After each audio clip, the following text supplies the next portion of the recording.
હાસોડના એલાવની R.K.. વકીલ high school દ્વારા 7 ગામના વિદ્યાર્થીઓ માટે વિનામૂલ્યે સ્કૂલ બસ સેવાનો પ્રારંભ કરાયો છે. સરકારની બસ સહાય યોજના વિશેષ લાભ હેઠળ આ સુવિધા શરૂ કરવામાં આવી છે, જેના પરિણામે ગ્રામ્ય વિસ્તારના 70થી વધુ વિદ્યાર્થીઓને શાળાએ આવવા જવાની સુરક્ષિત, સરળ અને નિયમિત વ્યવસ્થા ઉપલબ્ધ બની છે.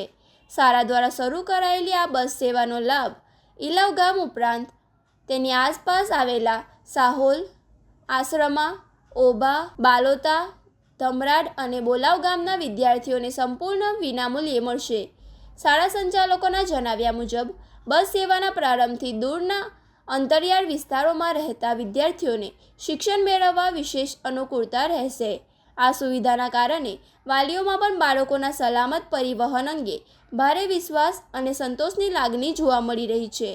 આ પ્રસંગે શાળા મંડળના પ્રમુખ તુષાર પટેલ, સેક્રેટરી ભગવતી પટેલ, ખજાનચી હિમાંશુ પટેલ, મંડળના સલાહકાર રાજેન્દ્ર કઠવાડિયા, તાલુકા પંચાયત સભ્ય નટવર પરમાર, શાળાના આચાર્ય ધર્મેશ જોશી તેમજ અન્ય ટ્રસ્ટીઓ અને શિક્ષકગણ મોટી સંખ્યામાં ઉપસ્થિત રહી વિદ્યાર્થીઓને પ્રોત્સાહિત કર્યા હતા.